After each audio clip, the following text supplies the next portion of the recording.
Ketua Ansor Kabupaten Merangin, Abang Muslisin, kemudian para pengurus, para anggota, asatidz, para ustadz, sahibul bait di sini ada Abang Ustadz Markus ya Bang. Amin. Jadi sebelumnya kami mohon maaf karena banyak dari abang-abang di sini yang pada dasarnya orang-orang penting di Kabupaten Merangin, tapi kami belum kenal. Karena saya sendiri nama Muhammad Abror, adik sepupu dari abang kami Syukurman. Kami baru balik dari luar negeri. Jadi saya lebih kurang 8-9 tahun berada di kota Kairo dan sangat jarang balik. Selama ini baru balik maksudnya terakhirnya 3 kali.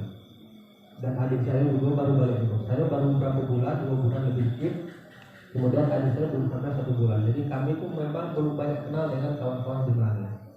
Oleh sebab itu saya ditawari oleh abang Sukuni, kapan-kapan saya ajak main ke majelis atau majelis zikir di Jalan Ansor. Oke, saya bilang. Tadi dia datang ke rumah sebelum maghrib, dia ngajak berangkat. Oke, silakan. Jadi mohon maaf sama abang yang sudah terkenal, kami belum kenal. Maka kami belum tahu nama. Mudah-mudahan dengan pertemuan ini maka makin erat hubungan kita, saling mengenal, saling melengkapi, saling membantu dalam berjuang menegakkan kalimat tauhid la ilaha illallah Muhammadur Rasulullah. Kemudian adapun niat kami datang ke sini itu bukan untuk memberi nasihat atau memberi mau'izah hasanah, itu tidak sama sekali. Pertama, niatnya karena kami ingin hadir di majelis ilmu. Kami ingin hadir di majelis itu. Maka setelah mendengar pemaparan dari abang ketua tadi, saya sangat mengapresiasi di mana Ansor Merangin, ketua Ansor Merangin sebelum dia jadi bupati, sebelum dia jadi gubernur, dia telah melahirkan taman-taman. Yang gubernur kan trennya buat taman, bupati trennya buat taman. Nah, di antara taman yang sudah dibangun oleh ketua ini adalah taman majelis zikir. Karena majelis zikir itu disebutkan oleh Rasul Raudhatun min riyadil jannah. Taman surga. Jadi luar biasa. Yang dibangun itu bukan taman dunia, taman surga.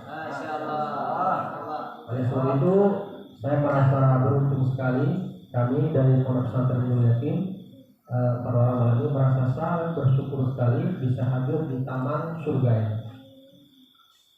Kemudian pada malam hari ini juga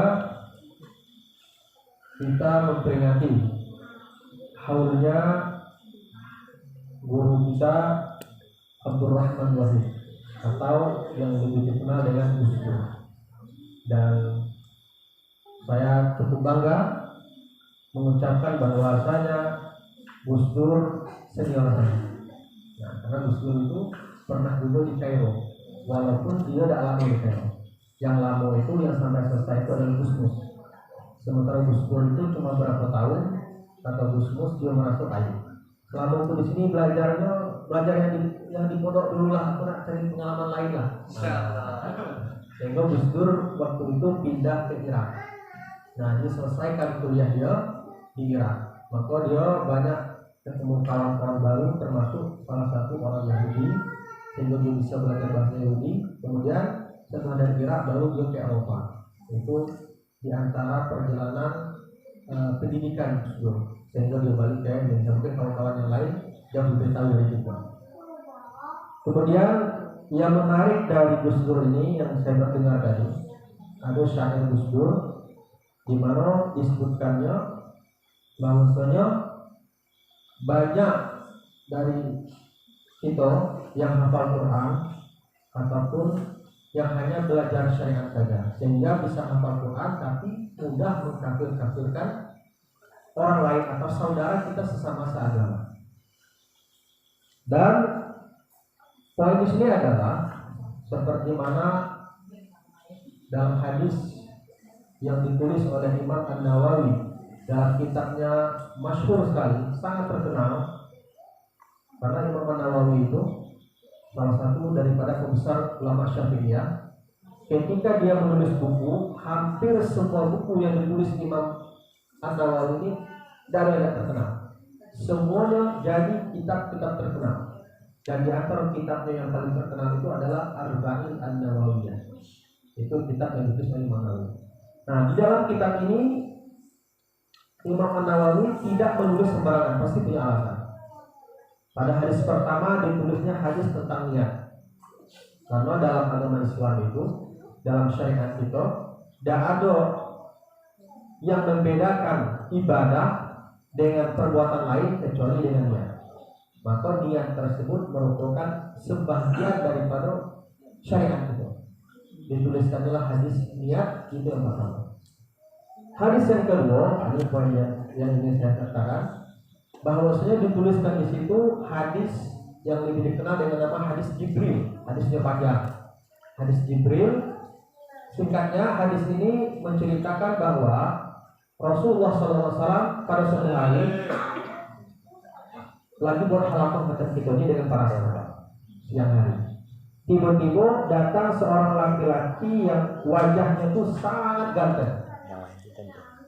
Dimana ketika itu kalau orang datang dari jauh pada zaman dulu itu, karena nggak ada mobil yang ber-AC, pasti kelihatan ada bekas-bekas debu ataupun kena angin ataupun debu-debu lah, sehingga kelihatan seperti agak kotor. Tapi laki-laki ini beda, bersih sekali, wajahnya bersih, pakaiannya bersih, rambutnya hitam, wajahnya sangat bersih. Tidak ada sama sekali bekas-bekas orang dari safar atau orang-orang dari jauh. Datang ke majelis Rasul, langsung duduk depan Rasul, duduknya seperti ini. Nah, lutut beliau, laki-laki ini tiba-tiba ini, lutut beliau ketemu dengan lutut Rasul. Kemudian dia pegang paha Rasul, kemudian bertanya kepada Rasul. Apa pertanyaannya? Ada 3. Nah, 3 inilah yang menjadi dasar daripada agama kita. Pertama pertanyaannya, mal Islam, apakah itu Islam? Si laki-laki ini tadi bertanya. Kemudian dijawab oleh Rasul, Islam adalah antasyhadu an la ilaha illallah wa anna muhammadar rasulullah, dan ila akhirnya sampai akhir. Kemudian dijawab, apa jawabannya? Shadaqta. Engkau benar, engkau benar katanya. Benar. Kemudian pertanyaan kedua, mal iman. Apa iman? Si laki-laki ini nanya ke Rasul. Jawab Rasul, al-iman antu'minu billahi wa malaikatihi wa kutubihi akhirih. Dijawab lagi, shadaqta, engkau benar. Yang ketiga, mal ihsan. Apa jawab Rasul? An ta'budallaha ka'annaka tarahu wa illam takun tarahu fa innahu yarak. Ihsan itu adalah engkau menyembah Allah seolah-olah engkau melihat Allah. Kalau engkau tidak dapat melihat Allah, maka yakinilah bahwasanya Allah melihat engkau. Shadaqta. Kemudian sudah dinanya, kemudian dia balik, dia lari dari majelis tersebut. Para sahabat yang lain bingung, siapa laki-laki ini? Kok datang-datang nanya, kemudian sudah nanya jawab, nah kau benar, membenarkan pertanyaan sendiri. Maka Rasul menjawab, apakah kalian tahu itu siapa? Para sahabat, bala ya Rasul, tidak ada yang tahu. Maka dia menjawab, itulah malaikat. Allati atakum yu'allimakum dinakum. Seorang malaikat yang datang pada hari ini mengajari kalian agama kalian. Para ulama, jumhur para ulama sepakat bahwa hadis ini menjadi hadis yang menyatakan sumber agama kita. Jadi sumber agama kita itu, dasar agama kita itu ada 3 ilmu. Pertama ilmu tauhid, yang kedua ilmu syariat. Ilmu tauhid atau disebut dengan ilmu akidah, ilmu syariat disebut dengan ilmu fikih, yang ketiga ilmu hakikat atau al-ihsan atau ilmu tasawuf. Nah, itulah yang disebutkan oleh Gus itu. Kalau orang itu belajarnya syariat baik, berarti ada yang kurang. Oleh sebab itu, kenapa orang yang belajar syariat baik itu mudah kali mengkafirkan orang? Karena dia tidak belajar tasawuf, dia tidak belajar hakikat. Nah, itulah salah satu kekurangan daripada saudara-saudara kita yang kita sama-sama tahu. Lebih dikenal orang kelompok tersebut dinamakan, ada yang namakan Wahabi, ada yang namakan Salafi. Ada yang namakan apa lagi kan? Banyak nama-nama. Nah, itulah saudara-saudara itu. Jadi kekurangan saudara-saudara kita itu adalah mereka itu tidak mengakui, tidak mempelajari bagian ihsan. Sedangkan ihsan ini atau tazkiyah ini adalah bagian dari agama kita. Sehingga lahirlah fenomena pada akhir abad 12 itu lahir seperti ISIS, di mana mudah sekali mengkafirkan orang, mudah sekali membunuh orang. Jika tidak sependapat, orang itu dikatakannya sesat, dikatakannya bid'ah, dikatakannya kafir, karena tidak belajar itu. Bahkan orang-orang tersebut lemah secara sanad. Nah, jadi di antara ciri khas Ahlus Sunnah wal Jamaah itu adalah setiap ilmu yang dipelajari itu punya sanad. Alhamdulillah kita yang ada di Indonesia ini bersyukur kita kepada para ulama kita dulu yang belajar seperti Hadratus Syekh Hasyim Al-Asy'ari. Mereka belajar di Mekah dengan para ulama yang jelas sanad keilmuannya. Kalau ditelusuri sampai kepada Rasulullah Sallallahu Alaihi Wasallam. Saya ingat salah satu guru saya ketika di Mesir, Syekh Maulana Syekh Yusri Rushdi namanya. Itu salah satu ulama sekaligus dokter. Dia ngajar buku Sita. Pada ketika itu dia kita hadir di salah satu majelis takziah salah satu pemimpin tarekat yang ada di Mesir itu, tarekat Tijaniyah. Nah, ketika itu dia disebutkan sekali kalimatnya, saya sudah ketemu banyak orang, kata guru saya itu. Yang saya temukan tidak sedikit, bahkan tanpa mengurangi rasa hormat kita kepada orang yang menghafal Quran, tidak sedikit yang saya temukan orang yang menghafal Quran, namun pada akhir umurnya jadi murtad. Nah, saya tidak pernah menemukan sebaliknya, saya tidak pernah menemukan orang-orang sufi atau orang-orang tasawuf atau orang-orang yang mau selawatan ini yang pada akhirnya jadi murtad, sekalipun orang itu belum hafal Quran. Jadi penting sekali kita melengkapi fondasi agama kita dengan 3 ilmu tersebut: ilmu akidah, ilmu syariat, dan al-ihsan atau ilmu tasawuf. Mungkin itu saja yang sedikit yang bisa kita sampaikan pada malam ini, karena pada hakikatnya kami datang malam ini adalah untuk belajar, untuk mengambil istifadah dari para asatidz, para abang-abang, para senior yang ada di sini. Mudah-mudahan kita semuanya mendapat rahmat Allah Subhanahu wa taala.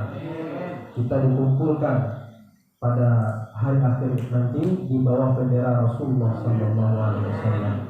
Wassallallahu wasallam ala sayyidina Muhammadin wa ala alihi wasallam. Alhamdulillahirabbil alamin. Wassalamualaikum warahmatullahi wabarakatuh.